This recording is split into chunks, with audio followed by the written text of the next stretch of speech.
Hello, friends. It's Chapo. Hello, folks. Matt Chrisman here, introducing you to the first episode of what we're hoping to turn into a series about the United States and its neighbor to the south, Mexico.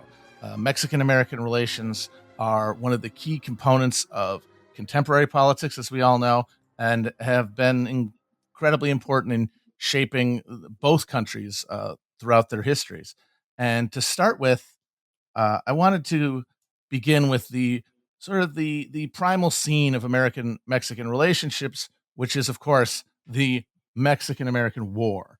Uh, and to help me with that, we have here scholar, author, handsome man about town, Matt Karp, to talk it through. How you doing, Matt? I have to buzz you on that already. You've said Mexican American War twice, Matt. That's not the preferred nomenclature. We are all Americans in this hemisphere. Ah, It is the crap. U.S. Mexico War, which appropriately puts the onus for the invasion on the United States, which is accurate. Yes. And we should dispense with all the Americanisms from now on. Well, you know what? The way I think of it, Amerigo Vespucci was a fraud and a pimp. So I think it makes sense that Americans should be us, should be the nation of con artists and their dupes that currently dominates the globe. We're the Americans. It's That's how true. I The think of state, it. Estados Unidos doesn't quite land in the same way. Well, properly it should be, I guess, the Yankee War or something like that. Yeah, But, now we're talking. are you guys calling this series? This is cliche, but it's such a great line. So far from God, the Yeah. Porfirio Diaz, Yes, that's it exactly. So far because from it's God, yeah. so close to the United States. I always assumed he didn't say that because he always seemed like kind of a dumbass, but you know, Also, his blind squirrel whole finds a nut. I know like four things about that guy, but one of them is that he oriented his, the sort of Mexican economy in conjunction with with American capital like no other Mexican leader. He Yeah. achieved that relationship as much as anyone. I mean, up until the 19th century, not that we need to get into this, but Mexico had its trading relationships with Europe were at least as important for a long time as with the United States. I think that's like almost like a Porfiriato achievement in the late 19th century to put the U.S. as a kind of economic overlord of Mexico. So I Yeah. guess he knew what he was talking about. Maybe. Yeah, I mean, he was essentially recognizing the grim and unalterable reality that the U.S. wasn't going to really be accepting other suitors for Mexican industry. Um, Yeah.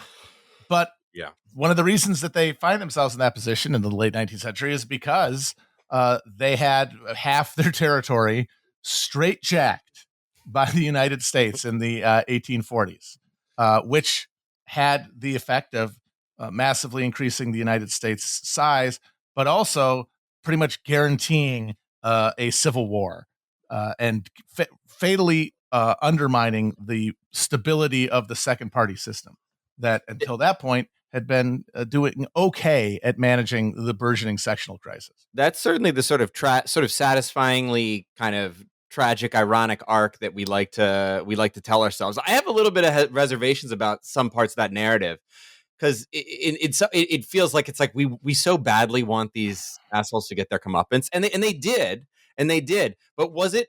And maybe we can get into that later. You and I can bat that around about whether what the actual impact was on the crisis. But you know, I assume that'll become. We should Okay, fighting part first, maybe. I guess, but that is an intriguing question. So you're suggesting that if, say, Henry Clay hadn't been such a persnickety baby and he'd accepted that vice presidential nomination when it was offered to him, and he became president instead of if it had been for James Burney and his Bernie Bros in New York, Right.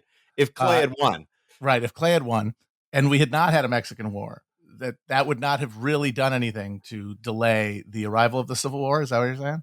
well, I think it's questionable. I think whatever this gets us into the weeds of the 1850s, and where we are quite happy to live. But the breakup of the second party system happened. Yes, it was a concatenation of lots of things, absolutely accelerated by the tumult over the Wilmot Proviso and the question of slavery in California and the Mexican Cession and so on. But that was largely arranged and settled by the armistice of 1850. And what the things that the event, obviously, that this is just recounting the timeline, but the event that jump started and really electrocuted the party system was Kansas, Nebraska, and that was coming regardless of what happened in the far west. And I guess I'm struck by, in a lot of these, it's really hard to run this counterfactual tape. I actually wrote a whole first year grad paper like on that precise question about Clay getting elected. There's a great piece in the, if you really want to go nerdy what if history counterfactual, there's a very rare scholarly article by this guy Gary Kornblith, the historian at Oberlin, that was actually published by the Journal of American History, that follows that narrative all the way to the end. Clay is elected in 44 there, and all the other assumptions prevail. There's no annexation, there's no war, there's no seizure of the southwest third of North America. And he follows that tale to sort of effectively, in his mind, make the argument that this was essential. But that's sat uneasily with me for a really long time. I mean, I do think that think a million things would have been different, but you still were going to face the question of slavery's expansion to the Great Plains. And I'm struck in those negotiations in the 50s how little people really are. Not, I don't want to say they don't care about New Mexico, but New Mexico and the status of slavery in those Mexican lands after California is kind of, everyone's willing to fudge that a little bit. They do not want slavery in the Louisiana Purchase on the Great Plains. And so I don't know. I mean, there's a lot more to it than this, but on that narrow sense, I also have an issue with this. Just that sort of almost implotment of, okay, there's this Emerson quote that is trotted out in every, it's in Battle Cry of Freedom. It's in every history of the American Civil War, really, or every history of the U.S.-Mexico War. Mexico will be to us, as arsenic is to the hungry man. We will consume it, but Mexico will poison us. And that there is that, like, it's very satisfying to be like, he was right. Even Calhoun called it forbidden fruit. There's a lot of consumption metaphors in 19th century American history. It's a hungry nation, but and sometimes it eats more than it can handle. I mean, I don't want to completely reject it, but I think if you look at what the U.S. Mexico War, actually achieved, I try to make this case in the book that it really achieved the sort of the cold fact of American hegemony over the entire North American landmass. That was never altered.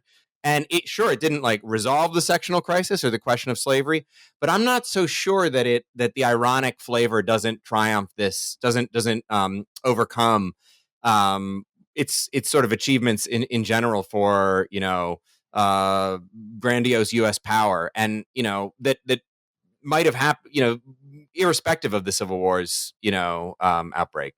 Okay, so let's start off then with the situation on the eve of the Mexican the outbreak of hostilities, and specifically the annexation of Texas, which in many ways makes the Mexican-American War inevitable, Yes. and which, as such, was something that was significantly controversial, and saw a large amount of specifically Whig resistance, but which was made possible by the election of one man, our only mulleted president, James K. Polk of Tennessee.